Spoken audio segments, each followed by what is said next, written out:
السلام علیکم ورحمۃ اللہ وبرکاتہ۔ بسم اللہ الرحمن الرحیم۔ دعوت و تبلیغ کی 6 صفات سے متعلق منتخب احادیث کے پہلے باب الایمان سے حدیث نمبر 101۔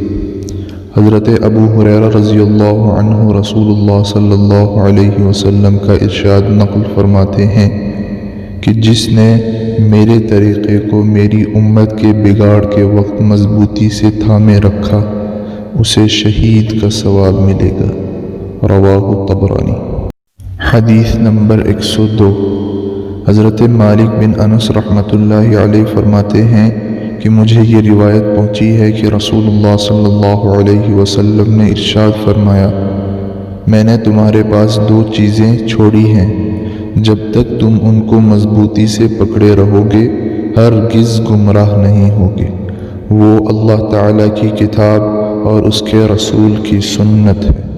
رواہ موطا امام مالک۔ حدیث نمبر 103۔ حضرت عرباض بن ساریہ رضی اللہ عنہ روایت فرماتے ہیں کہ رسول اللہ صلی اللہ علیہ وسلم نے ہمیں ایک دن صبح کی نماز کے بعد ایسے مؤثر انداز میں نصیحت فرمائی کہ آنکھوں سے آنسو جاری ہو گئے اور دلوں میں خوف پیدا ہو گیا۔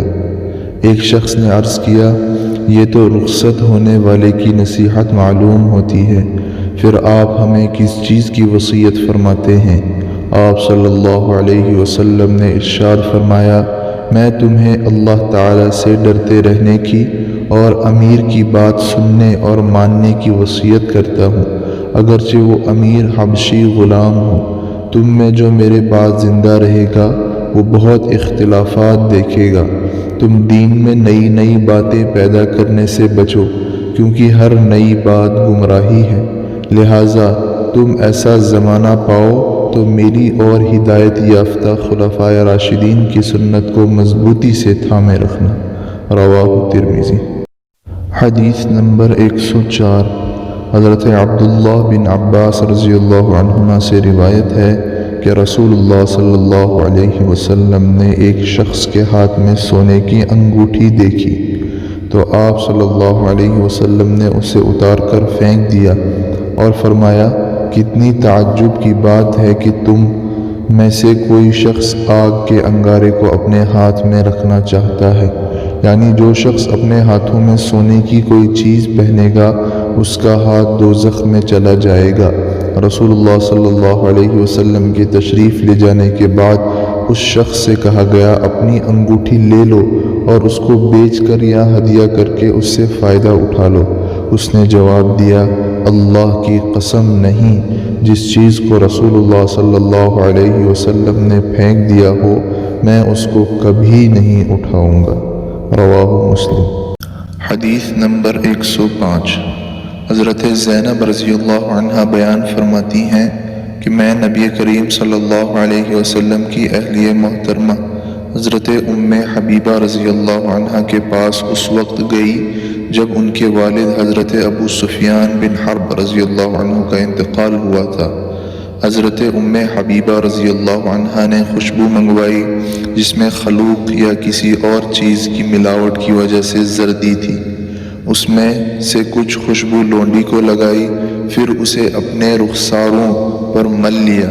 اس کے بعد فرمایا، اللہ کی قسم مجھے خوشبو کے استعمال کرنے کی کوئی ضرورت نہ تھی، بات صرف یہ ہے کہ میں نے رسول اللہ صلی اللہ علیہ وسلم سے سنا ہے کہ جو عورت اللہ تعالیٰ اور آخرت کے دن پر ایمان رکھتی ہو اس کے لیے جائز نہیں کہ وہ 3 دن سے زیادہ کسی کا سوگ منائے سوائے شوہر کے کہ اس کا سوگ 4 مہینے 10 دن ہے۔ رواہ بخاری۔ فائدہ: خلوق ایک قسم کی مرکب خوشبو کا نام ہے جس کے اجزاء میں اکثر حصہ زعفران کا ہوتا ہے۔ حدیث نمبر 106۔ حضرت انس بن مالک رضی اللہ عنہ سے روایت ہے کہ ایک شخص نے نبی کریم صلی اللہ علیہ وسلم سے پوچھا، قیامت کب آئے گی؟ آپ نے ارشاد فرمایا، قیامت کے لیے تم نے کیا تیار کر رکھا ہے؟ اس نے عرض کیا، میں نے قیامت کے لیے نہ تو زیادہ نفلی نمازیں نہ زیادہ نفلی روزے تیار کیے ہیں اور نہ زیادہ صدقہ، ہاں ایک بات ہے کہ اللہ تعالیٰ اور ان کے رسول سے محبت رکھتا ہوں۔ آپ صلی اللہ علیہ وسلم نے ارشاد فرمایا تو پھر قیامت میں تم انہی کے ساتھ ہوگے جن سے تم نے دنیا میں محبت رکھی ہے۔ رواہ بخاری۔ حدیث نمبر 107۔ حضرت عائشہ رضی اللہ عنہ فرماتی ہیں کہ ایک صحابی رسول صلی اللہ علیہ وسلم کی خدمت میں حاضر ہوئے اور عرض کیا، یا رسول اللہ، آپ مجھے اپنی جان سے بھی زیادہ محبوب ہیں، اپنی بیوی اور مال سے بھی زیادہ محبوب ہیں اور اپنی اولاد سے بھی زیادہ محبوب ہیں۔ میں اپنے گھر میں ہوتا ہوں اور آپ کا خیال آ جاتا ہے تو صبر نہیں آتا جب تک کہ حاضر ہو کر زیارت نہ کر لوں۔ مجھے یہ خبر ہے کہ اس دنیا سے تو آپ کو اور مجھے رخصت ہونا ہے، اس کے بعد آپ تو انبیاء علیہم السلام کے درجے پر چلے جائیں گے، اور مجھے اول تو یہ معلوم نہیں کہ میں جنت میں پہنچوں گا بھی یا نہیں۔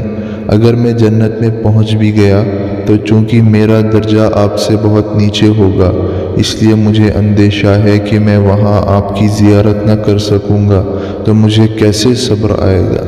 رسول اللہ صلی اللہ علیہ وسلم نے ان کی بات سن کر کوئی جواب نہ دیا، یہاں تک کہ جبرائیل علیہ السلام یہ آیت لے کر نازل ہوئے، وَمَن يُطِعِ اللَّهَ وَالرَّسُولَ فَأُولَئِكَ مَعَ الَّذِينَ أَنْعَمَ اللَّهُ عَلَيْهِمْ مِنَ النَّبِيِّينَ وَالصِّدِّيقِينَ وَالشُّهَدَاءِ وَالصَّالِحِينَ۔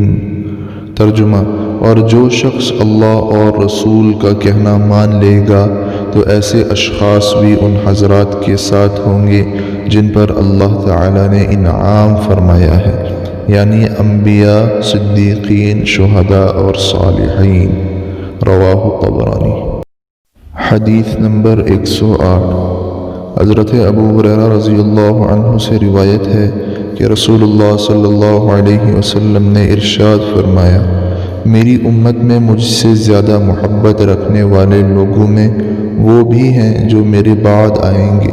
ان کی یہ آرزو ہوگی کہ کاش وہ اپنا گھر بار اور مال سب قربان کر کے کسی طرح مجھ کو دیکھ لیتے۔ رواہ مسلم۔ حدیث نمبر 109۔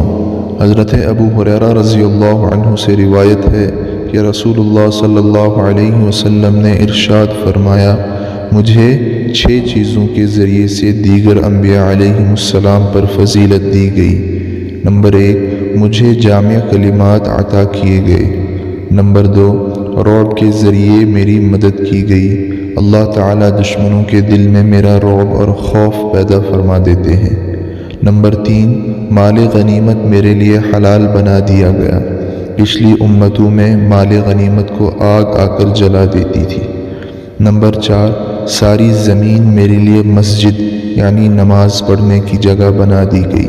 پچھلی امتوں میں عبادت صرف مخصوص جگہوں میں ادا ہو سکتی تھی، اور ساری زمین کی مٹی کو میرے لیے پاک بنا دیا گیا۔ تیمم کے ذریعے بھی پاکی حاصل کی جا سکتی ہے۔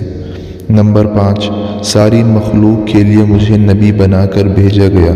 مجھ سے پہلے انبیاء کو خاص طور پر ان کی اپنی قوم کی طرف بھیجا جاتا تھا۔ نمبر 6، نبوت اور رسالت کا سلسلہ مجھ پر ختم کیا گیا، یعنی اب میرے بعد کوئی نبی اور رسول نہیں آئے گا۔ رواہ مسلم۔